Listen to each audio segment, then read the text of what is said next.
Hey guys, this is a Dude 2 and got another Go video coming at you. In this, I guess, installment of my Go videos, it's going to be another Go Basics video, but it's also going to be a bit of a Joseki video. What I'm going to cover today is two methods of attacking your opponent's base. Most of you guys know that a base is a simple two-space extension on the third line, and it's a very strong, stable position. However, many people mistakenly believe that when you have a base, you could ignore it, or that it's unconditionally safe.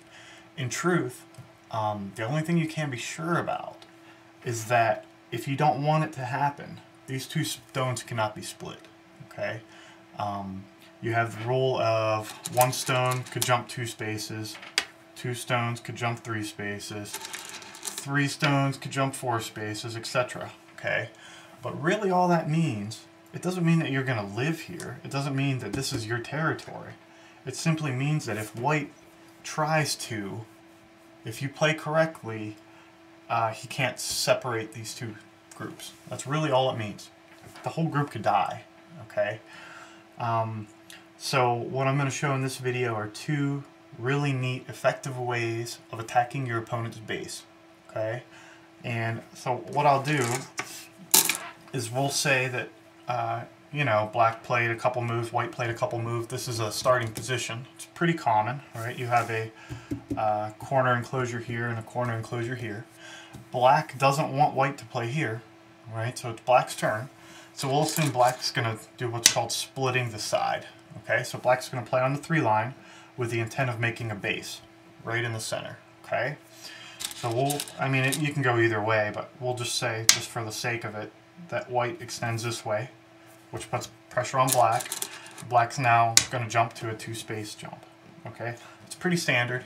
You'll see something like this happen, you know, at least a quarter of all the games. Okay, a lot of people like to come in and split up your opponent's territory instead of having big moyo or territory battles. A lot of times they don't want you to have that, so they're going to jump in and split it up. Okay, well, how do we attack this base? Obviously, when there are bigger points, you want to take the bigger points. Okay, but we're not going to talk about anything more complicated, you know, with when to attack it, when not to attack it. That's a bit beyond me, okay? But I did memorize two very effective patterns that have worked for me every time. Just because it worked doesn't mean it was the best thing to do, but these are really good Josekis to learn, and they're very easy to memorize, okay? So let's attack this base. One side, as you notice, there's a two-space difference here, and there's only a 1-space difference here. From my experience, I don't know if this is, if it matters, okay, but I always attack from the biggest side, the biggest gap, and work toward the smallest gap. It seems to work better for me, okay? But here's the attacks.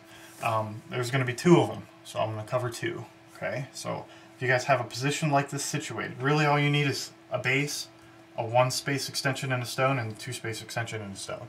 Whenever you have this, you can perform this attack. So what we're going to do is white's going to play here. Okay. Really, what this move is this is a peep. Okay. Let me maybe zoom in a tiny bit. Okay. Maybe I can zoom in a little more. Okay. What white's doing is he's peeping. If black doesn't answer, white's going to play here and threaten to break out. Okay. Black has 2 options. Well, black, of course, has many options, but the 2 common options are black will play here in an attempt to force white below, or black will play here in an attempt to possibly surround white. So we'll go over the most common, in my opinion, the most common here. Okay, black's going to protect the peep. Okay. White's going to peep again. More often than not, black really doesn't want to be separated in enemy territory. So black will possibly do this. In which case you have a nice simple maneuver. And what you did was you totally destroyed black's base. Black, his options from here, you know, I guess he could play a move like this. What he does not want to do is try to stop you from connecting, because if he tries that, white will simply play here, and he'll win this. Okay, if black decides to fight it out, black is short on liberties, black only has 2. Okay, all of these white stones have more than that. So it'd be an extra bonus if black tried that. So I guess let's go over that one more time. So we have white plays here, black plays here, white continues pushing, black continues blocking, and white pushes out. He's now connected and he's safe. Just by the sheer fact that he's pushing on the 2 line, black cannot cut him off. Okay? So this is one Joseki. How it plays out from here is up to you. What you do is you play this if you want to rob black of a base. Now you are giving black a nice wall. You're making him, you know, you're giving him a lot of influence this way. It's particularly effective if, say, you have some white stones here, right? And then, you know, black has this base and you want to attack it.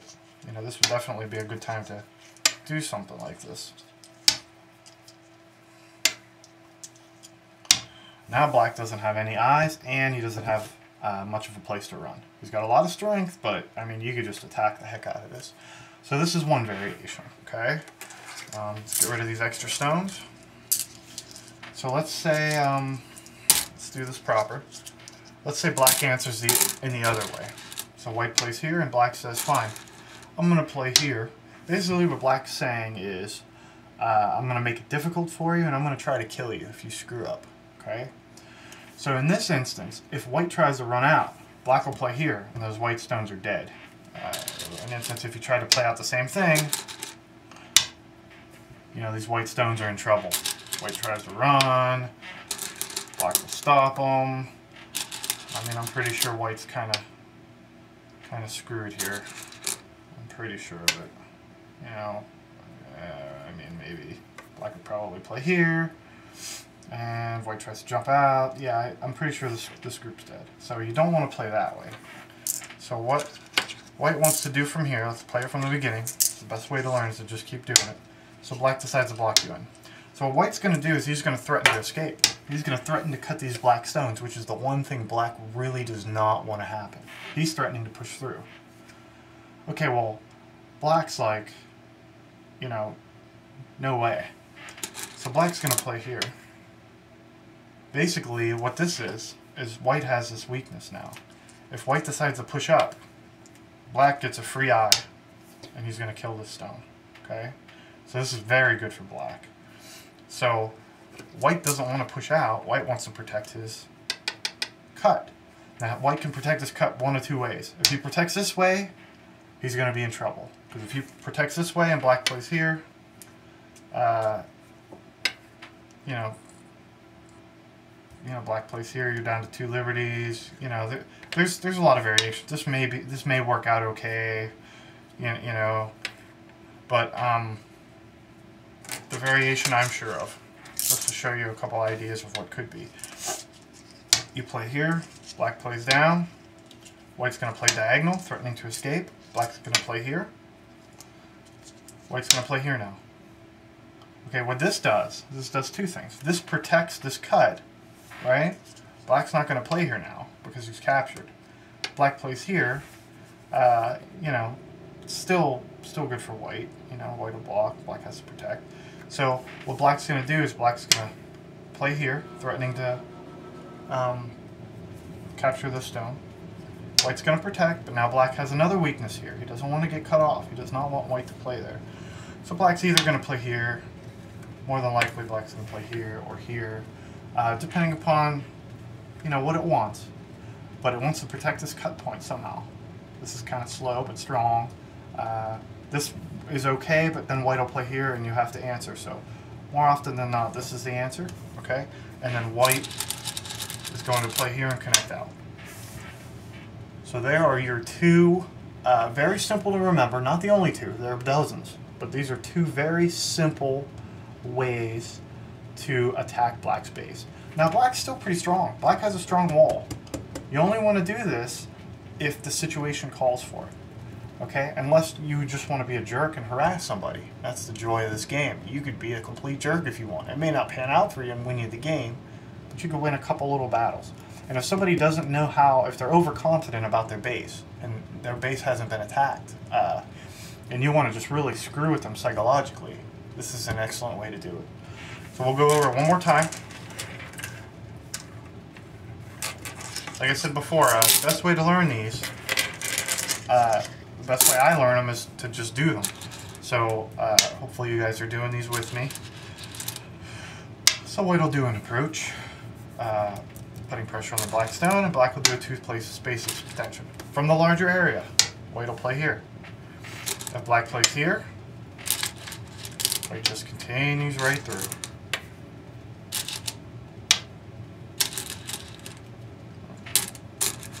Safe. Okay? Safe. For the other variation, white plays here and black decides to play this way. White's going to play diagonal. Black's going to threaten. White's going to play here. White likes this way also because it creates this weakness with black. Black has to, or should, answer. And then black will play however he chooses to play. It kind of threatens to cut off. So in a sense, white would probably play there, and then that gives black Sente. A little bit of Aji here, nothing major. White can get out, right? White plays here. There's things to pay attention to. You know, if white tries this fancy move, black will capture. So it's not so good. So it is secure. It's just, because of this, it'll work. You know, white plays here trying this fancy cut, and black plays here. You know, white's not so great right now. You know, not so great. So that pushing through this weakness, you know, here and here doesn't work because of, you know, this extra strong stone here. And because, you know, when you want to try this little tsuji, this little move, this only works against the corner, if you were curious. For instance, I guess while I'm at it,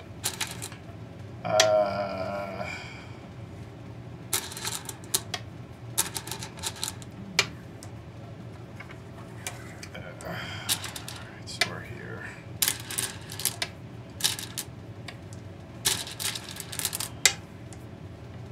Let's say it's white's turn. White will play here. Black will play here. Usually it's as if it's like this. So white will play here, black will play here, white will play here. It's a double Atari. Black takes this, white takes this. This is a tsuji, and there's a lot of variations on it.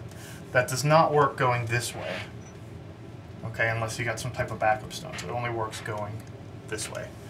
So I hope, wow. I see you guys probably didn't get that. Let me do that one more time for you.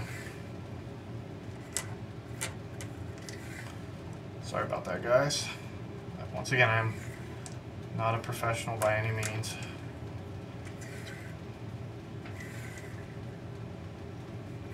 So you have this situation, right? White can play here. Black will probably counter. Then white plays here, and what it is it's a double Atari. White's going to get something. If black decides to take this white stone, white will play here and take these two stones. This is similar, but it's similar to this, but it only works for white to do that if you have some type of stones here. So black has still got a nice sturdy wall. That'll be it for this. Throw in a bonus little beginner tsuji there. I want to thank you guys. My subscribers are continuing to grow. I want to make it clear that this video is for beginners. I'm not trying to pretend to be some kind of expert or teach anything too advanced for anybody. I don't even really consider what I'm doing teaching. I'm just going over different things that I learned that worked. I wish I had a channel like this for me as a beginner. Right now I'm at a steady 12Q, so I'm moving up. My goal is to be 8Q by the end of the year, and I'm working toward that. And part of what helps me a lot is learning these various Josekis and Tesujis and sharing them with you guys. Hopefully we can each get strong, you know, playing Go together. So that'll be it. Hope you guys like it. Questions, comments, criticisms. I'm sure I messed up on something with this, so please let me know. And remember, this is just a couple variations. There are dozens more. These are just ones that I like that work for me. You guys have a good one. I'll see you next week. Bye.